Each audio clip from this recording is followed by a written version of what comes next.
In honor of your song, Love, Things Darren Loves, a competitive Christian radio station that is not as good as Way FM.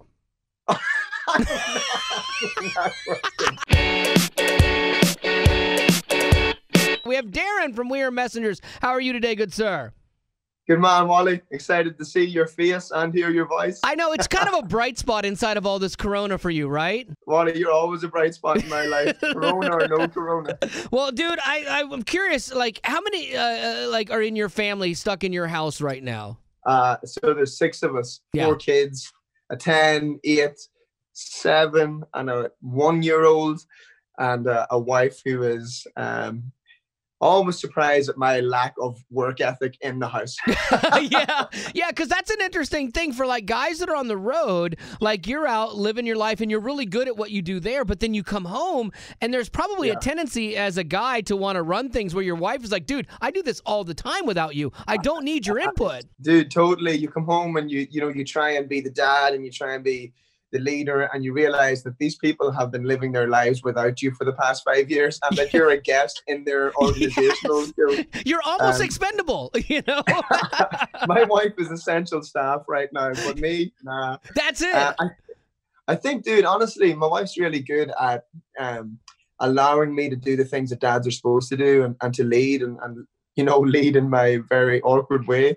But I've learned that I need to honor her when I get home. I need to follow her systems and try and fit into her world. It's not fair on me to come home like the, vanquishing king and expect my lunch to be sitting on the table for me because that's what I get at catering. So it's a really different experience, but we're she's not your roadie, which is really hard to remember. She's like, yeah, no, she's not. Now, do you have any hobbies besides music that you find yourself keeping yourself busy with now since you're not out on the road? Yeah, dude. So I'm going to play tennis now in a couple of hours with Kyle Williams, our guitar player. Do you Wait, you really do play tennis?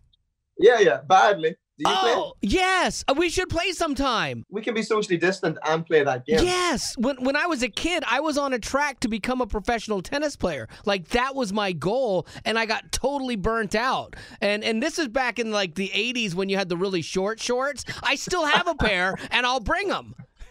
Dude, I don't know if I want to see your short shorts. Knowing you, they're probably jean shorts, dude. No, I noticed something about your album, Power. It's got Jesus' face on it with a barcode behind him. And I thought, okay, that's really odd. What is the meaning behind that? Like, I don't get it, or what am I supposed to get out of that? Dude, it was never supposed to be a barcode, but other people messaging me going, why is it a barcode? I'm like, no, it was just some black and white stripes. Well, it looks like a barcode, man. Well, I could give you some deep answer about it, being Jesus for sale and commercialism, but it's really not anything to do with that. We thought it just looked dope. Actually, I would go with the Jesus for sale, and it's a social commentary on the state of religious plight. I would do that. But no, I do have one interesting fact for you though. But so the face that you see on the cover, that was originally a statue from a graveyard in Canada, but we couldn't use the statue because there was copyright issues or whatever. So we had to get an artist in Nashville to come and do a life drawing of somebody in her life. And so that is somebody who looks very Greek, very godly. And so it's a life drawing because we wanted that image, but we couldn't use the initial one. So that's just some random fella. I don't know if that creates extra pressure to look like Jesus and it's awesome, or is it just, like everywhere you're always the guy that is tapped for the Christmas play, Like, I don't know if I want that pressure. You're never going to have me looking like Jesus. I'd be like Jesus with room for 2 more teeth in my mouth. You know what? People turn to music during tough times, and the context a lot of times determines that meaning. And songs like your song, Love, I think are so perfect right now. Like the verse, everybody hurts sometimes. I know that's what they say, but right now it seems the loneliness won't go away. Or then you bring in the hook, and come on now. Don't hang your head when you get lonely. No, I'll never leave your side. And don't go thinking you're the only. I mean, you're talking about it, being lonely, you're not the only. I love that. Obviously you didn't plan this. It just kind of worked out. No, it's super cool how God gives you songs that you don't even know you need. And he prepares seasons for you where those songs would be kind of the healing. And funny you say it, Wally, I honestly didn't even cop on that the lyrics actually were that poignant right now until about 2 days ago. I was sitting listening and the bridge came on. It was on WFM. I was listening to the station. The song was playing.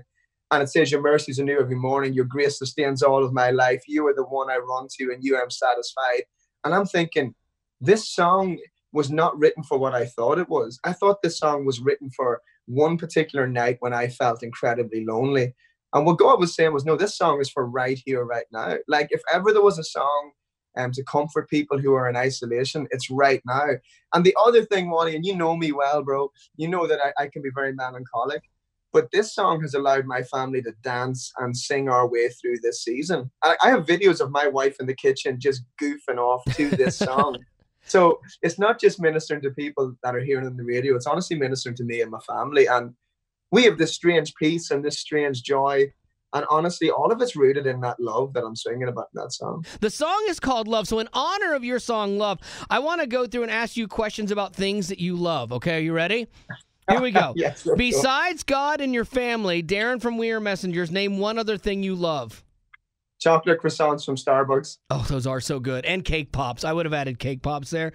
All right, something or someone you are going to have to learn to love. Oh dude, that's so hard. I got to say it. Honestly, it was my sister. Me and my sister have always struggled to get along for maybe 20 years, maybe more. But she came to faith in Ireland 4 weeks ago and her life has been completely changed. And so I don't even need to learn to love her anymore because God has changed her so much that she has taught me so much about what it means to be forgiven. And so I'm so proud of my sister, my big sister. Her life has dramatically changed. I didn't have the courage to really love her well. And now God made a way for that to happen. That's amazing. That's why I ask Darren questions like this, because Darren doesn't shy away from any answer. I love that. Okay, fellow Christian artist that you love. Luke Smallbone. Yeah, Luke's the best. He and I mountain bike. So you and I, we discovered earlier you play tennis. You and I will play tennis, and then Luke and I will mountain bike, and it's all good. Why do you love Luke so much? Because he's down to earth. He's a normal, honest bloke. He has a little farm. He loves animals. And I think he hasn't got caught up with all of the fame or notoriety. Absolutely. And I love people that can do what we do and be incredibly normal. A place that you love? Ireland all day long. Really? All day long. I still haven't been. What do you love about Ireland? Obviously, that's where you're from, and I know it's more than just Lucky Charms and stuff. So what do you love about it? I was singing a song today called The Parting Glass. It's an old Scottish, Irish kind of folk song. I just love the history. I love the fact that we're all connected to the earth. We know where we've come from. And honestly, we've got this little stone cottage in the hills in Ireland built in 1847. What? Like, it's tiny. Dude, it's so tiny. But that's cool, man. It's surrounded by thousands of acres of woodland. And absolutely, it's got no power. It's on a generator. It's magic. That sounds like my dream and my wife's nightmare, but that would be fantastic. And finally, in honor of your song "Love," things Darren loves, a competitive Christian radio station that is not as good as Way FM.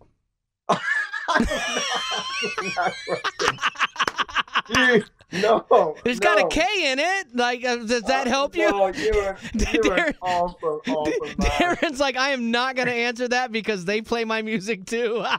You're like, I was, and you were thinking I was the one man that would answer that question. Yeah, I did actually, because I really did have faith in you.